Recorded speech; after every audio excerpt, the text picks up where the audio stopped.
Hello, friends. I'm Jean Houston. And you know, the great philosopher Hegel once wrote about world historical individuals, people whose particular passion corresponded to the passion, the turning of the times. They were right there with what had to happen next. And out in front or behind the scenes, they became the entrepreneurs of progress, the innovators, the ones who turned the page of human history. Well, we are very, very fortunate today to have one of the great change agents of our time, truly a world historical individual. His name is Freddy Ehlers, and he is the Minister of Buen Vivir, good life, plentiful life, of Ecuador. And he speaks at many, many, many conferences. His vision is to evoke harmony, virtue, the possible human, so that could then have its effect, its resonance in creating a possible world, a new civilization. And he is doing this pragmatically, practical, hands-on, sensory-rich in the remarkable country of Ecuador. So, dear Freddy, you are the Minister for Buen Vivir in Ecuador, and it is certainly one of the most comprehensive, not just social transformational projects, but human transformational projects ever launched officially by a government. You made it happen. Tell us a little bit about it. Can you describe this program? Yes, well, the president of Ecuador a couple of years ago started the idea that we should have a part of the government, an institution inside the government, is a secretary, we call it Secretary of State. It's like a minister, small, but depending directly from the president office, to promote the idea of el buen vivir. The Constitution of Ecuador has many interesting things, but basically two. It's the first constitution in the world, made 8 years ago, to promote the nature rights, not only human rights. But natural. Natural nature rights. herself. Nature rights. We have a full chapter in this. And that is something very important. And the second thing is this buen vivir idea that comes from the sumac causae. It's from the Indian Peruvian, original, well, what now is Peru and Bolivia and Ecuador. Yes, yes. Was the center of the Incas empire. They use a language called Quechua, and in Quechua they always use the idea of sumac causae. And that translated to Spanish is buen vivir. That means an integral well-being, not only objective but subjective. It means plentiful living, as you said. It means to make a good life out of this tiny little time we have on earth. Yes, yes. So we were understanding that Ecuador has changed quite a lot, as many other countries. We have, and we say we have better roads, but we don't have yet better drivers. We have better schools, but we need better teachers. We have better hospitals, but we need less people sick. No, so the idea is not to have more hospitals with more sick people, but to have people that are less sick. But not that only in the physical part. And the most important thing is the internal affairs. So this was created, and now we are trying to share with the world, and we are working very close with Bolivia, that has the same idea, and also with a little tiny but very important reign of Bhutan in the Himalayas. Really? Yes. So the three of us are working it. That's how this started, the Ministry of El Buen Vivir. Well, you know, you have quite a background yourself.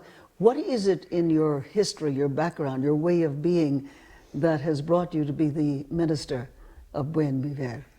Well, I'm really a journalist that I've all my life worked in television in Ecuador and in other Latin American countries, the Andean countries, Venezuela, Colombia, Ecuador, Peru, Bolivia, since I was a young person.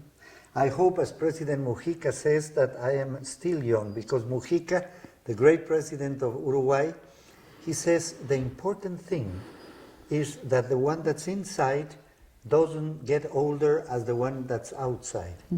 And very few people can stay being very young inside themselves with all the utopias, the illusions, the way of living, the passion. So that's what I've been doing, no? Many documentaries for television, basically, a weekly program. And I've been very well known in Ecuador, so I became a candidate for the presidency of Ecuador, a general secretary of the Andean community. It's like a European Union. Yes. But of Colombia, Ecuador, Peru, and Bolivia. And then Ministry of Tourism, and now this difficult and beautiful task, Jean, to be Minister of Buen Vivir. Well, when I was visiting with you several times in Ecuador, and you had me meeting all these different groups that were part of Buen Vivir, the government groups. Yeah. I think there were about 23 of them. Yeah. And they were all youngish people. They were all ages, but certainly all young in spirit, to see their passion for the possible in education, in health, in environment. Tell me a little bit more about these different arenas in Buen Vivir. What are they? Why are they functioning so well? How do they function together to create a whole new pattern of what is essentially generating a new society? Well, I'm going to tell you one that you don't know. Okay. I haven't told you that before, and you love it because I know you're in that side. Ecuador just named the new authorities of the General Assembly, like Congress. No? President, first vice president, and second vice president of the General Assembly, the highest institution in Ecuador. I think it's the only one in the world. The three of them are women, and the average age is 30 years old. Oh, for goodness sakes. I think it's the only country in the world. So that could be a good example to make things, not just to talk about things. 30-year-old women changing the world. Yeah, what exactly, in Ecuador. I'm all for it. Next time you come to Ecuador, I'll make a meeting with you with these three ladies, young ladies that very dream of utopia. We recently have had the State of the Union address of the President, and it was beautiful to see him, Rafael Correa, with his three young ladies beside him in the center of all the nation. No? That was impossible to think 10 years ago. Women were second, some tickets, the second person for a senator or a assemblyman. So what we work in? We work basically, it's a small minister, but works with all the government. So the one that execute the plans are the Ministry of Education, Ministry of Health, and all the ministries. And we coordinate with them projects and actions. So we do basically three things, three areas. One is to do actions in Ecuador and to try to see that everything that the government does is related to the idea of El Buen Vivir. We have to see not how many roads we do, but what those roads are doing for the happiness of the people. And Mujica also says we have to measure everything we do in governments according to the happiness they produce in the life of the people, the contentment. Well, you know, you were telling me the other day that the recent Gallup poll of the happiest nations in the world, and I believe Ecuador came in as number 2. Is that right? Exactly. Well, for us, let me tell you, for us it was a big surprise because one day we saw in the newspaper, no? Gallup poll, Ecuador second in the world. And we said, well, why? What happened? What did they ask? So the 28th of March, United Nations made it's the World Day of Happiness. Because each time more and more in the world people are talking about happiness. United Nations has an article, the General Assembly, telling the countries not only to measure progress and development by material growth, but by the happiness of the people that all this way of living produces, and that's where the problems are.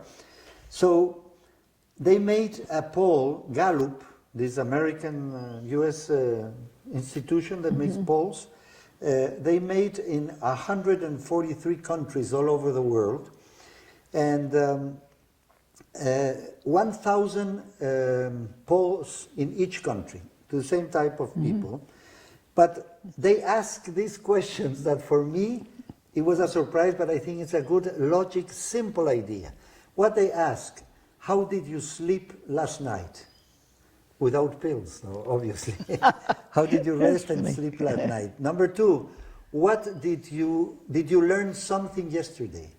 Number three, did they treat you with respect yesterday? And number four, did you smile or laugh a lot yesterday?